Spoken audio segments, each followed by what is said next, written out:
The day Earth changed forever started like any other. People went about their lives, unaware of the danger lurking beyond the stars. In New York, Tokyo, and London, crowds filled the streets. Workers rushed to their offices, children laughed in playgrounds, and couples strolled through parks. The world was at peace, or so they thought. High above the planet, hidden from human eyes, a massive fleet of alien ships appeared. They came from the Galactic Council, a group of advanced alien races who ruled most of the known universe. The aliens had watched Earth for years, seeing humans as primitive and weak. Now, they decided it was time to conquer this blue planet. The first sign of trouble came when all electronic devices on Earth suddenly stopped working. Phones went dead, computers shut down, and even cars refused to start. People looked up from their blank screens, confused and worried. Then the sky lit up with strange, colorful lights. At first, many thought it was a beautiful natural phenomenon. But their wonder quickly turned to horror as enormous ships broke through the clouds. These vessels were unlike anything humans had ever seen, sleek, metallic, and impossibly large. In Washington, D.C., the President of the United States was rushed to a secure bunker. Leaders around the world scrambled to understand what was happening. Military bases worldwide went on high alert, but their weapons seemed useless against the advanced alien technology. The aliens didn't bother with warnings or demands. Their attack was swift and merciless. Beams of energy shot down from the ships, destroying major cities in seconds. New York's tall skyscrapers crumbled like sandcastles. The pyramids of Egypt, standing for thousands of years, were wiped away in a flash. People ran in panic, trying to find safety. But there was nowhere to hide from the alien onslaught. Thick smoke filled the air, and the ground shook with each new blast. The proud armies of Earth, with all their tanks and jets, seemed like toys compared to the alien war machines. In orbit, astronauts on the International Space Station watched in helpless horror as their homeworld burned. They sent desperate messages, begging for someone, anyone, to stop the attack. But their pleas went unanswered. As the first day of the attack wore on, billions of people lost their lives. Great monuments that had stood for centuries were reduced to ash. The oceans boiled, forests burned, and the very face of the planet was changed. A few pockets of humanity managed to survive, hidden in deep bunkers or remote areas. They huddled in the darkness, listening to the sounds of destruction above. Among them were scientists, soldiers, and government officials who had prepared for disasters. But nothing like this. In one such bunker, deep beneath the Rocky Mountains, a group of military leaders and scientists gathered. They looked at each other with grim faces, knowing that humanity was on the brink of extinction. General Sarah Chen, her uniform dusty and torn, spoke up. "We never thought this day would come," she said, her voice heavy with emotion. "All our weapons, all our technology, useless against these invaders." Dr. Alex Patel, a renowned physicist, cleared his throat. "There might be one option left," he said hesitantly. "But it's risky, very risky." The room fell silent as all eyes turned to him. Dr. Patel took a deep breath and continued. "We've kept it secret for decades, hidden from the public, from most of the government. But now, it might be our only hope." General Chen leaned forward, her eyes narrowing. "What are you talking about, Doctor?" Dr. Patel looked around the room, making sure he had everyone's attention. "We have guardians, sleeping giants, you might call them. Superhumans from ancient times, preserved and hidden away. We never woke them because we feared their power. But now," the silence in the room was deafening. The idea seemed impossible, like something out of a fantasy story. But after what they had seen today, who could say what was impossible anymore? General Chen stood up, her decision made. "Tell us everything, Doctor. If there's even a small chance to save humanity, we must take it." As the group huddled closer, listening to Dr. Patel's explanation, the alien ships continued their relentless attack on the world above. Little did the invaders know, deep below the Earth's surface, the seeds of their defeat were about to be planted. The awakening was about to begin. Deep in the underground bunker, Dr. Alex Patel stood before a group of military leaders and scientists. The room was tense. Above them, alien ships continued to attack Earth. Everyone knew they were running out of time. General Sarah Chen spoke first. Dr. Patel, you mentioned guardians. Superhumans. What exactly are we dealing with here? Dr. Patel took a deep breath. Throughout human history, there have been stories of gods, heroes, and beings with incredible powers. Most people think these are just myths, but they're real. A murmur went through the room. Dr. Patel continued, thousands of years ago, these superhumans helped build our civilizations, but they saw that their power was too great for the world. They decided to go into a deep sleep, waiting for a time when they would be needed most. Colonel James Harper, a skeptical man, frowned. And you're saying that time is now? How do we know this isn't just some crazy story? Dr. Patel nodded to a colleague who brought out an old, worn book. This text, over 5,000 years old, tells how to wake them. It's been passed down in secret for generations. General Chen leaned forward. Where are these sleeping superhumans now? Hidden all over the world, Dr. Patel explained. In mountains, under oceans, even buried beneath ancient ruins. The closest one is actually not far from here, deep in a cave system. The room erupted in discussion. Some thought it was their only hope, while others worried about the risks. What if these superhumans were angry at being woken? What if they decided to rule over normal humans? As the debate raged, a young scientist named Maya Tanaka spoke up. I understand the risks, she said, her voice quiet but firm. But look at what's happening to our world. If we don't try this, humanity is finished. We have to take the chance. Her words seemed to settle the argument. General Chen nodded slowly. Dr. Patel, how do we wake these beings? Dr. Patel opened the ancient book. The process is complex. It requires a mix of technology and, well, what you might call magic. We'll need to gather certain rare materials and perform a specific ritual. Over the next few hours, the bunker became a hive of activity.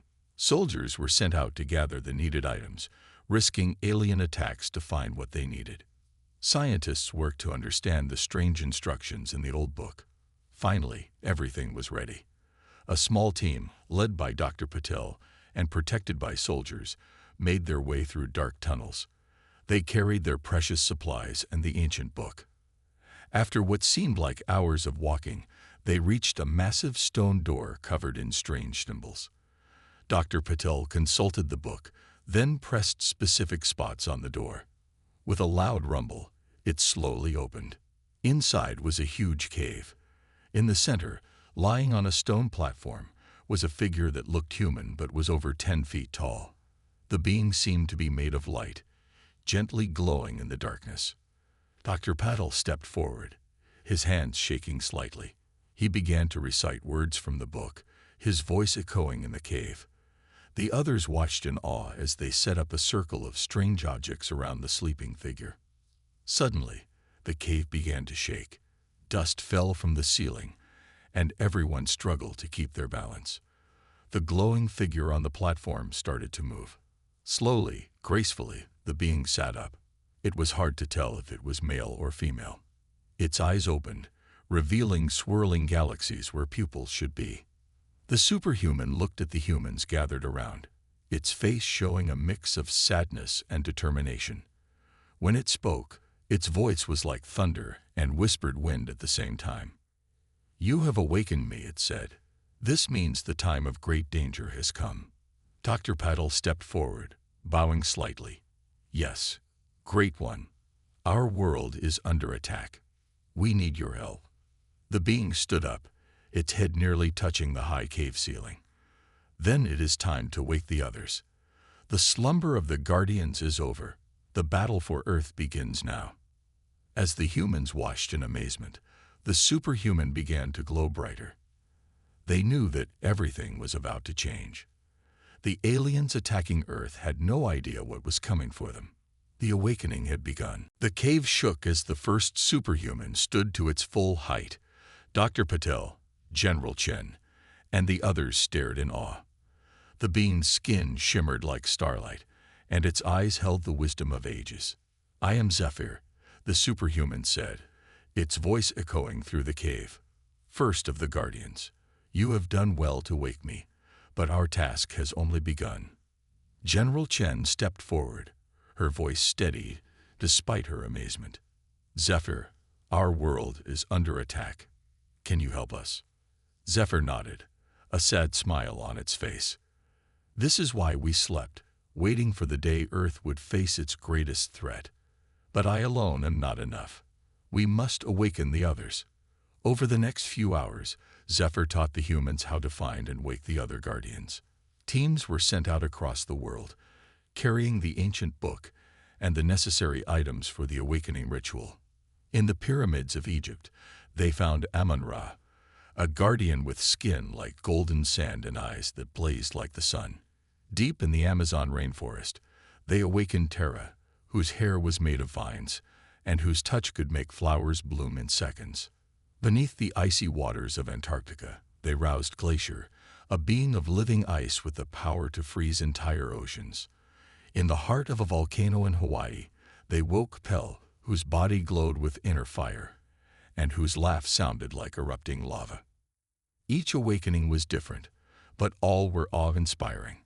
The humans who witnessed them knew they were seeing things that no one had seen for thousands of years. As the Guardians awoke, they immediately sensed the danger to Earth.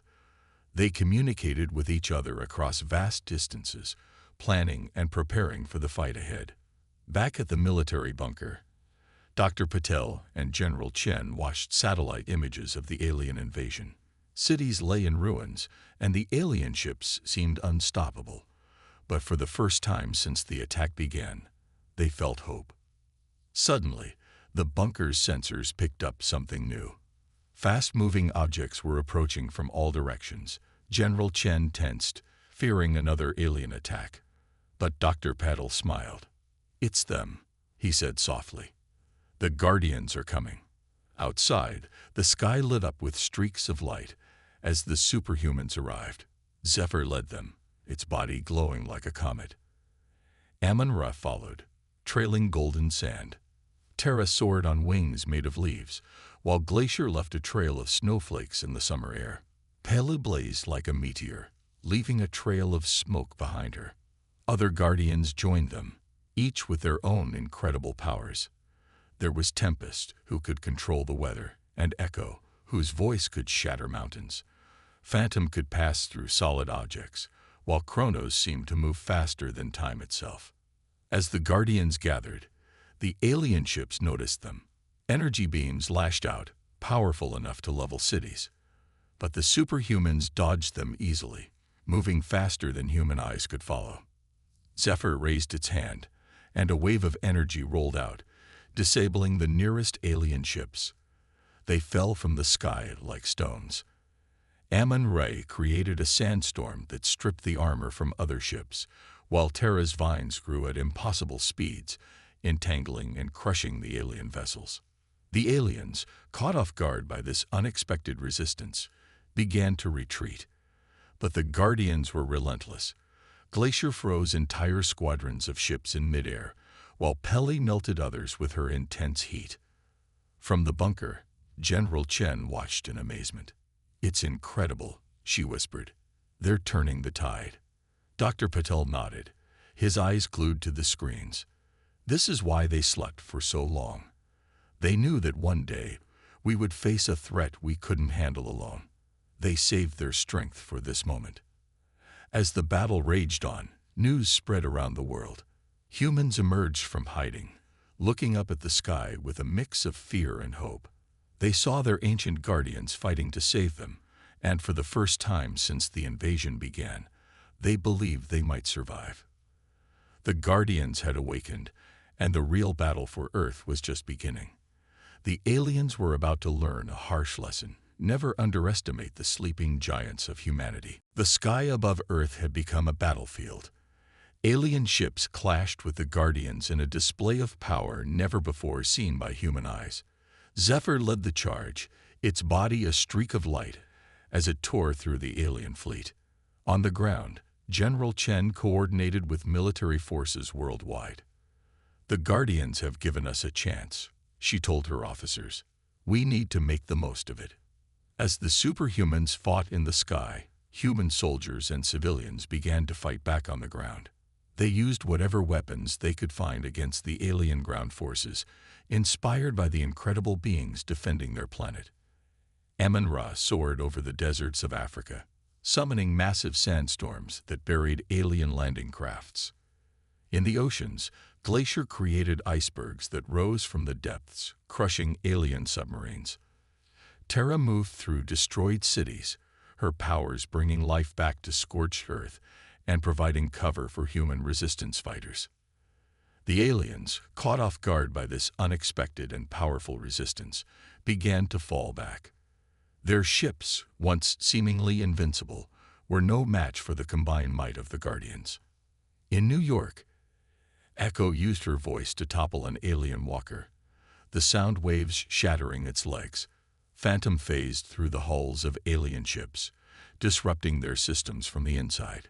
Kronos moved so fast, he seemed to be in multiple places at once, confusing and overwhelming the alien soldiers. Dr. Patil worked tirelessly in the bunker, analyzing alien technology from down ships. "Their weapons are advanced," he reported, "but not unbeatable. Especially not with the Guardians on our side." As the battle raged on, humans around the world watched in awe. News cameras captured footage of the Guardians in action, their incredible powers on full display. People who had lost hope began to believe again. In Washington, D.C., Peli stood atop the ruins of the White House, her fiery form a beacon of defiance. She raised her hands and columns of lava burst from the ground, forming a barrier against approaching alien forces. Zephyr, seeing the aliens retreating, gathered the Guardians for a final push. "Now is the time," its voice boomed across the sky. "We drive them from our world." The Guardians joined hands, forming a circle high above the earth. Energy crackled between them, building to a blinding intensity. Then, with a sound like 1,000 thunderclaps, they released their combined power. A wave of energy swept across the planet, harmless to Earth and its people but devastating to the alien technology. Ships fell from the sky by the hundreds. Alien weapons and vehicles simply stopped working. In the alien mothership orbiting high above Earth, the leaders of the invasion watched in disbelief. Their most advanced sensors couldn't explain what was happening. One of the alien commanders, his gray skin pale with fear, turned to his leader. "High Commander," he said, his voice trembling. We cannot win this fight. These beings, these Guardians, they're too powerful." The High Commander, a tall, imposing figure with multiple eyes, hissed in frustration. "Impossible. They were primitives. How could they have such powerful protectors?" On Earth, cheers erupted as people saw the alien ships falling. In cities, towns, and villages across the globe, humans emerged from hiding, looking up at the sky with hope and wonder. General Chen, watching from the bunker, allowed herself a small smile. "They did it," she said softly. "They actually did it." Dr. Patil nodded, his eyes bright with unshed tears.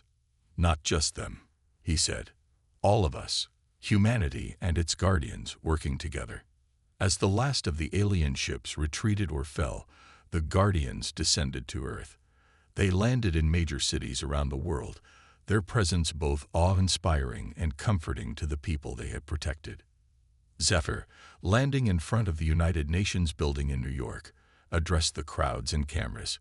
"People of Earth," it said, its voice carrying to every corner of the globe, "the immediate danger has passed. But our work is not done. The galaxy now knows of Earth and its power. We must be prepared for what comes next." As humans cheered and celebrated around them, the Guardians knew that this was just the beginning. Earth had won its first interstellar war, but the real challenge of taking its place in the galaxy was just beginning. 2 months after the failed invasion of Earth, humanity was ready to strike back. The Guardians had shared their knowledge of space travel, and Earth's scientists had combined it with recovered alien technology. The result was a fleet of starships, each capable of crossing vast distances in the blink of an eye. General Chen stood on the bridge of the flagship, named Earthrise. Next to her, Zephyr gazed out at the stars. "Are you ready?" the Guardian asked. Chen nodded, her face determined. "Earth has been hidden for too long. It's time we showed the galaxy who we really are." With a flash of light, the Earth fleet jumped into hyperspace. Their destination, the heart of the Galactic Council's territory. Days later, they arrived at Centauri Prime, a massive space station that served as the Council's headquarters. The station was bigger than Earth's moon, a sprawling city in space filled with aliens from 1,000 worlds. As soon as Earth's fleet appeared, alarms blared across the station. Alien ships scrambled to defend their capital, but they were no match for the combined might of human ingenuity and Guardian power. Zephyr led the attack, its body glowing with cosmic energy. It effortlessly dodged enemy fire and disabled ships with gentle touches. Behind it, Pele unleashed streams of solar fire, melting through the station's outer defenses. On board the Earthrise, Dr. Patel worked with a team of scientists to hack into the station's systems. "Amazing," he muttered, looking at the alien code. "Their technology is advanced, but it's not unbeatable." Within hours, Earth's forces had surrounded Centauri Prime. The station's defenses were down, and panic spread among its inhabitants. Many had never even heard of humans before, and now these strange beings and their godlike guardians were at their doorstep. General Chen led a team onto the station, accompanied by Amun-Ra and Terra. As they walked through the alien corridors, beams of all shapes and sizes flowed before them. Some looked like giant insects, others like living clouds of gas. The diversity of life was breathtaking. Finally, they'd reached the council chambers. The doors slid open to reveal a massive room filled with representatives from hundreds of alien races. At the center stood the High Council, the most powerful beings in the galaxy. The head of the council, a tall, crystalline being, stepped forward. Its voice echoed in their minds. "Who are you to invade our sacred halls?" General Chen stood tall. "We are humanity, the people you tried to destroy. We've come to show you that we are not to be underestimated." Murmurs ran through the crowd. Many counselors looked shocked, others angry. A few seemed impressed. Amun-Ra spoke, its voice like rolling thunder. "For too long, you have ruled the galaxy without challenge. You saw Earth as primitive, easy to conquer. You were wrong." Terra added, her voice soft but firm, "We don't seek to destroy you, but to join you. As equals, not as subjects." The crystalline being considered this.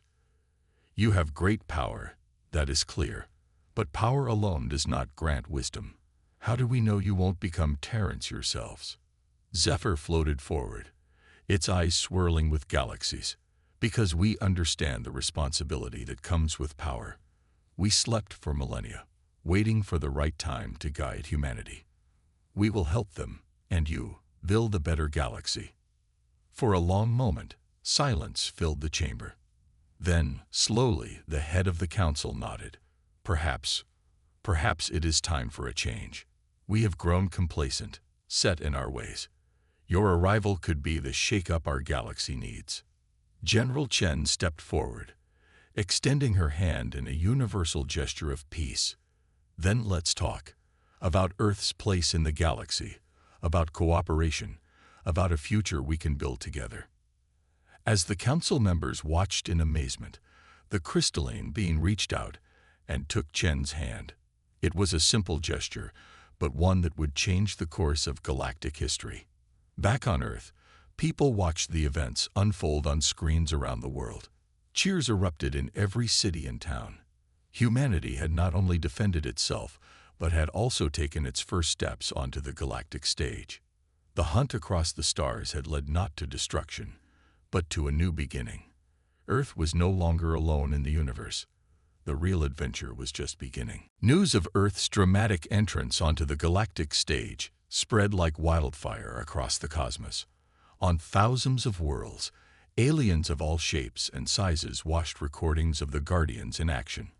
They saw Zephyr moving faster than light, Pila melting starship hulls with a touch, and Terra growing entire forests in the vacuum of space. In the Great Hall of Echoes on Centauri Prime, the Galactic Council was in an uproar. Representatives from 100 different species argued loudly, their voices a cacophony of clicks, whistles, and rumbles. "These humans are too dangerous," shouted a Zorkan diplomat, his tentacles waving in agitation. "We should unite our fleets and crush them now, before they become too powerful." "Are you mad?" replied Illuminath Elder, her body glowing with indignation. "Did you not see what their guardians did to our most advanced ships? We would be annihilated." In the center of the chaos stood Xylox, the crystalline being who led the council. Despite the noise around him, he remained still, deep in thought. The meeting with the humans and their guardians had shaken him to his core. Suddenly, the doors of the hall burst open. A group of precursors, known as the oldest and wisest race in the galaxy, glided in. The room fell silent as the ancient beings took their places. The lead precursor, a being of pure energy named Eon, spoke. Its voice was like the whisper of stars. "We have seen the records of Earth and its guardians. We have studied their history, and we have come to a conclusion." Every being in the room leaned forward, eager to hear the precursor's wisdom. Eon continued, "The humans and their guardians are not a threat to be eliminated, but an opportunity to be embraced. They represent a power older than even our own, a potential that could reshape our galaxy for the better." Murmurs rippled through the crowd. The precursors were never wrong, but this was hard for many to accept. Meanwhile, on a dozen worlds across the galaxy, riots had broken out. On the desert planet Erekos, sand-dwelling Fremen attacked council outposts, inspired by Earth's resistance.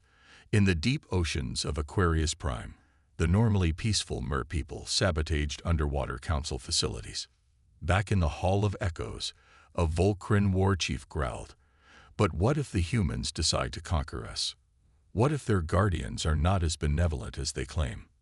Tylox finally spoke, his crystalline form shimming. "I have looked into the eyes of their leaders, both human and guardian. I saw not conquest, but a desire for cooperation. They could have destroyed us, but they chose to talk." As the council debated, Earth's representatives waited patiently in their quarters. General Chen paced back and forth, while Dr. Paddle examined alien artifacts with childlike wonder. Zephyr stood motionless, its eyes closed in deep meditation. Suddenly, Zephyr's eyes snapped open. "They've reached a decision," it said. Moments later, a holographic message appeared, inviting them back to the council chamber. As they entered the Hall of Echoes, Chen was struck by the tense atmosphere. Every alien eye was fixed on them, a mix of fear, curiosity, and hope visible on countless alien faces. Psylocke stepped forward. "Representatives of Earth," he began, his voice echoing through the chamber, "we have debated long and hard about your place in our galactic community." Chen held her breath, acutely aware that the future of Earth hung on the next words. "We have decided," Tylox continued, "to offer Earth full membership in the Galactic Council, with all the rights and responsibilities that entails." A collective gasp went through the room. Full membership was usually a process that took centuries. To offer it immediately was unprecedented. Furthermore, Psylocke added, "We humbly request the aid of Earth and its guardians in reforming our council. We have grown stagnant, and your arrival has shown us the need for change." Chen looked at Zephyr, who nodded slightly. She stepped forward, her voice strong and clear. "On behalf of Earth and humanity, we accept your offer. We look forward to working together for a better galaxy." As Chen shook hands, or tentacles, or energy tendrils, With various council members, she realized that this was more than just a diplomatic victory. It was the dawn of a new era, not just for Earth, but for the entire galaxy. The Galactic Council was in chaos, yes, but from this chaos, a new order would emerge, and humanity, once considered primitive and insignificant, would play a central role in shaping it. 5 years had passed since Earth joined the Galactic Council. The changes across the galaxy were nothing short of revolutionary. Earth, once a hidden backwater planet, now stood at the center of a new era of galactic cooperation. On Centauri Prime, the massive space station had been transformed. Where once it was a symbol of the old Council's power, it now served as a meeting place for beings from across the cosmos. In the newly built Garden of Unity, representatives from 1,000 worlds walked among trees from Earth, floating crystals from Psylocke's homeworld, and glowing fungi from the caves of Lumina. General Chen, now serving as Earth's primary ambassador, stood on a balcony overlooking the garden. Next to her, Zephyr gazed at the stars, its form shimmering with cosmic energy. "Did you ever imagine it would turn out like this?" Chen asked, her voice filled with wonder. Zephyr turned to her, its eyes swirling with galaxies. "The future is always in motion," it said. "But yes, we hoped. This is why we slept for so long, waiting for the right moment to guide humanity to its true potential." Below them, Dr. Patel was leading a group of alien scientists on a tour. His excitement was contagious as he explained the latest breakthroughs in combining Earth science with alien technology. And with this new drive, he was saying, we can explore parts of the galaxy we never thought possible. The aliens listened in rapt attention. Many of them had initially feared Earth's rapid rise to power, but the humans had proven to be fair and generous allies. Earth's openness in sharing its technology and the wisdom of the Guardians had won over even the most skeptical species. Across the galaxy, the effects of Earth's influence were clear. On war-torn worlds, Guardians like Terra and Amun-Re helped restore devastated ecosystems. Phantom and Echo taught the art of peaceful conflict resolution to species that had been enemies for millennia. Even on Earth, things had changed dramatically. Cities gleamed with a mix of human ingenuity and alien aesthetics. In schools, children learned about alien cultures alongside math and science. The night sky was no longer a mystery, but a frontier filled with possibilities. Back on Centauri Prime, the council was gathered for a historic session. Psylocke, still serving as the head of the council, called for order. The chamber quieted as he began to speak. "Fellow beings of the galaxy," he said, his crystalline form glittering. 5 years ago, we faced a crisis. Earth and its guardians showed us the flaws in our old ways. But from that chaos, we have built something greater than we ever imagined. Cheers erupted from the assembled representatives. Psylocke waited for them to quiet before continuing. "Today, we vote on the Galactic Constitution, a document that will ensure fairness and representation for all sentient beings, from the mightiest spacefaring empires to the humblest pre-FTL worlds." The vote was unanimous. As the new constitution was approved, fireworks of 1,000 alien designs lit up the space around the station. In the Garden of Unity, beings from across the galaxy embraced, their differences forgotten in the joy of the moment. Chen felt a tap on her shoulder. She turned to see Kronos, the guardian of time, standing behind her. "It's time," Kronos said softly. Chen nodded, understanding the significance. She followed Kronos to a quiet room where the other guardians had gathered. Zephyr stood in the center, its form already beginning to fade. "Our task is done," Zephyr said, its voice filled with both joy and sadness. "Humanity, and the galaxy with it, has grown beyond the need for our direct guidance. It's time for us to rest once more." Tears filled Chen's eyes, but she smiled. "Thank you," she said simply, "for everything." One by one, the guardians faded away, returning to their ancient slumber. They left behind a galaxy forever changed, a universe of possibilities that had once seemed impossible. As the last guardian disappeared, Chen walked back to the balcony. She looked out at the stars, no longer distant and unreachable, but filled with friendly worlds and new adventures. A young alien child, Illuminath, floated up to her. "Ambassador," it asked, its voice filled with curiosity, "will you tell us the story of Earth again? About how you woke the sleeping giants and changed the galaxy?" Chen smiled, putting her arm around the child's glowing shoulders. "Of course," she said. "It all began when we thought it was the end." As she started the tale, beings from a dozen worlds gathered to listen. The story of Earth, once a footnote in galactic history, had become a legend that would inspire the cosmos for generations to come. The sleeping giants had awakened, and the galaxy would never be the same.